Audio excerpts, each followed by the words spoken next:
এজন্য শিক্ষা না থাকলে কোনটা সত্য কোনটা মিথ্যা, নেগেটিভ পজিটিভ তোমরা বুঝতে ধরতে পারবে না।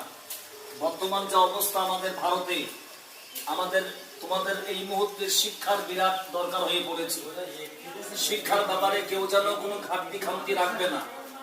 পড়াশোনা থেকে শুরু করে, তারপরে উজু গোসল থেকে শুরু করে, বিভিন্ন দোয়া দুরূদ থেকে শুরু করে, তোমরা অনেক সময় বাথরুমে যাও, অবশ্যই অবশ্যই বাথরুমে ঢোকার আগে যে দোয়াটা রয়েছে সেই দোয়াটা অবশ্যই তোমরা পড়বে। বিসমিল্লাহি আল্লাহুম্মা ইন্নী আউযু বিকা মিনাল খুবসি ওয়াল খাবায়েস, তাই তো নাকি? ঠিক বলেছি তো? এই দোয়াটা অবশ্যই পড়বে, বাইরে বার হয়ে দোয়া পড়বে, তাহলে শয়তান তোমাদেরকে ধোঁকা দেবে না। তোমরা একা একা থাকবে, শয়তান কিন্তু অনেক ধোঁকা দেবে। এই এটা কর, সেটা কর, এই বাড়ি চল, ওই মেয়েরা কি করছে, এখানে কষ্ট হচ্ছে, এরকম কিন্তু মনে মনে শয়তান তোমাদেরকে ধোঁকা দেবে।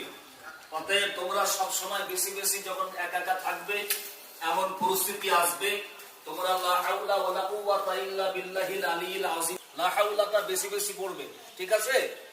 আর পড়াশোনার ব্যাপারে অবশ্যই তোমাদেরকে বলে যাচ্ছি, তোমরা তো জানো আমি এই মাদ্রাসার একজন নগণ্য অযোগ্য সভাপতি। শুধু তোমাদের দিকে তাকিয়ে, কারণ এখানকার সিলেবাস, এখানকার পঠন পাঠন, আর বিশেষ করে যে ব্যক্তিটা এই মাদ্রাসা প্রতিষ্ঠাতা করে গেছেন, তিনি হলেন ফুরফুরা শরীফের সিলসিলা ফুরফুরা শরীফের অন্যতম হাতিয়ার।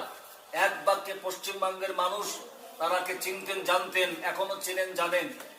বিরাট বিরাট এক উচ্চ বর্ণের আলেম, যোগ্য আলেম এবং যোগ্য আমলকারী এবং সৎ ব্যক্তি। এক ফোঁটা সিটা ফোটানো দাগ ছিল না। খুব সৎ ব্যক্তি, আলেম ব্যক্তি, কামেল ব্যক্তি, আল্লাহর ওলি ব্যক্তি, তারই প্রতিষ্ঠান।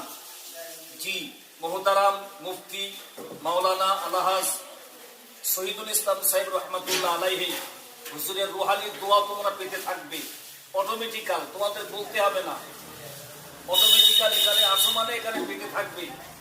মন কান দিয়ে পড়াশোনার ব্যাপারে কোনো ঘাটতি খামতি রাখবে না। নাম্বার 2, নামাজের ব্যাপারে কোনো ঘাটতি খামতি থাকলে চলবে না। তোমরা মেয়েরা তো কবর দেখো না মা, আমরা তো আলেম ওলামা, আমাদের কবরের লাশ শোয়াতে হয়। মেয়েদের কবর হয় কতটা বলতে পারবে? হ্যাঁ, তোমরা সব জানো, হয়তো ভয়তে বলছো না। মেয়েদের কবর হয়, খুঁড়তে হয় বুক পর্যন্ত, এই বুক পর্যন্ত কবর খুঁড়তে হয়। আর ছেলেদের হয় নাভি পর্যন্ত, মনে রাখবে। আর যখন মেয়েদের কবর দেখি তখন ভয়ে শরীর কেঁপে যায় যে এই গর্তের ভিতরে একা থাকতে হবে।